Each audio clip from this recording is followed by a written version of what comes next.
আসসালামু আলাইকুম দর্শক, বাংলা টিউটোরিয়াল 10 এর পক্ষ থেকে সবাইকে স্বাগতম। আজ আমি আপনাদের সাথে ইমো অ্যাপের 5টি গুরুত্বপূর্ণ সেটিং শেয়ার করব। যেহেতু প্রতিদিনই ভিডিও বানানো যায় না, তাই আমি একটি ভিডিওতেই 5টি সেটিং দেখানোর চেষ্টা করব। সেটিংগুলো কতটা গুরুত্বপূর্ণ এগুলো আপনারা এই ভিডিওটি দেখলেই বুঝতে পারবেন। তাই কথা না বাড়িয়ে সরাসরি আমি ভিডিও শুরু করছি। প্রথমে আপনারা চলে যাবেন ইমো অ্যাপে। ইমো অ্যাপে চলে যাওয়ার পর আপনারা যার সাথে এসএমএস করেন এরকম একজনের আইডিতে চলে যাবেন। আমি একজনের আইডিতে চলে যাচ্ছি। আইডিতে চলে যাওয়ার পর উপরে দেখবেন 3 ডট একটি অপশন রয়েছে। ওই 3 ডট অপশনে আপনারা একটি ক্লিক করবেন। এই 3 ডট অপশনে ক্লিক করার পর নিচে দেখবেন চ্যাট প্রাইভেসি নামে একটি অপশন রয়েছে। এই চ্যাট প্রাইভেসিতে চলে যাবেন। এই চ্যাট প্রাইভেসিতে চলে যাওয়ার পর প্রথমে আপনারা দেখবেন ডিসঅ্যাপিয়ারিং মেসেজ নামে একটি অপশন রয়েছে।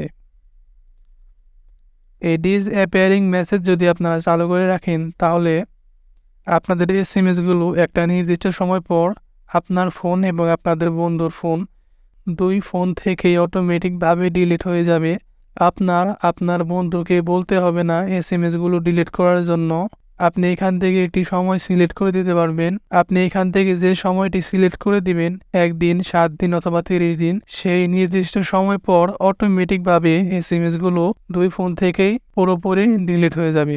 আপনাদের ফোনে এটি প্রথমে ক্লোজ অপশনে দেওয়া থাকবে। তারপর আপনারা আপনাদের পছন্দ মতো 1 দিন, 7 দিন অথবা 30 দিন যে কোনো একটিতে টিক দিয়ে রাখতে পারেন। আমি এখান থেকে এটি 1 দিন দিয়ে রাখলাম। এখন এই সময়টা আপনি চাইলে যে কোনো সময় পরিবর্তন করতে পারবেন এবং আপনার বন্ধু চাইলে যে কোনো সময় পরিবর্তন করতে পারবে। তো আপনি এখানে 1 দিন দিয়ে রাখলেন। এটি দেওয়ার পর আপনার চ্যাট বক্সে এরকম একটি লেখা চলে আসবে। তো আপনার বন্ধু যদি কোনো কারণে এটির সময় বাড়িয়ে দেয় কিংবা কমিয়ে দেয় তাহলে সেটির আপডেটও এখানে চলে আসবে। দেখুন আমি এখান থেকে 7 দিন করে দিলাম। 7 দিন করে দেওয়ার পর কিন্তু চ্যাটে কিন্তু সেটা উল্লেখ করা হয়েছে। এই লেখাটা দুই ফোনেই দেখাবে।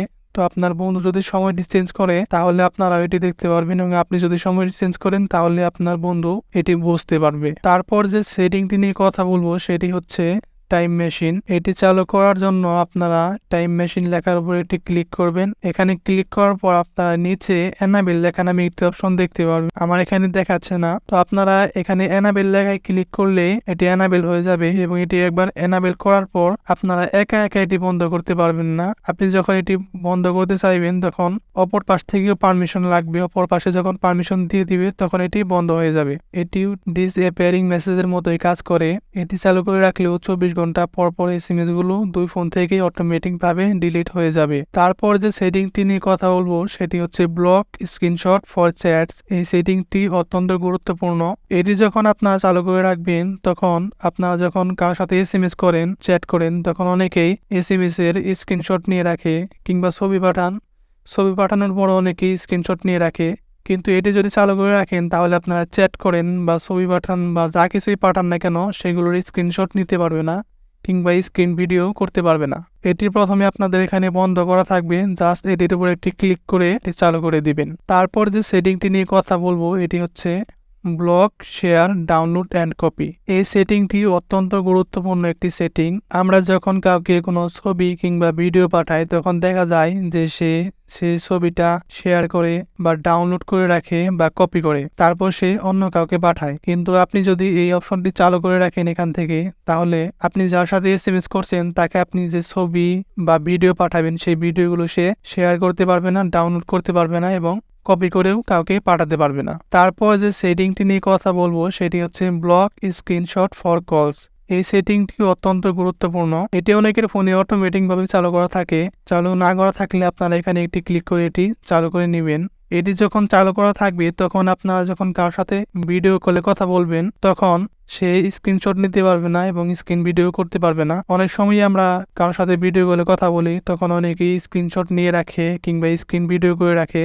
এটি চালু করে রাখলে কোনোভাবে সে স্ক্রিনশট নিতে পারবে না এবং ভিডিও কলের স্ক্রিন ভিডিও করতে পারবে না। কোনো কিছু বুঝতে অসুবিধা হলে অবশ্যই ভিডিওর নিচে কমেন্ট করে জানাবেন এবং পরবর্তীতে এরকম আরো ভিডিও পেতে আমার চ্যানেলটি সাবস্ক্রাইব করে রাখবেন। আজ এ পর্যন্তই। সকলেই ভালো থাকুন, সুস্থ থাকুন।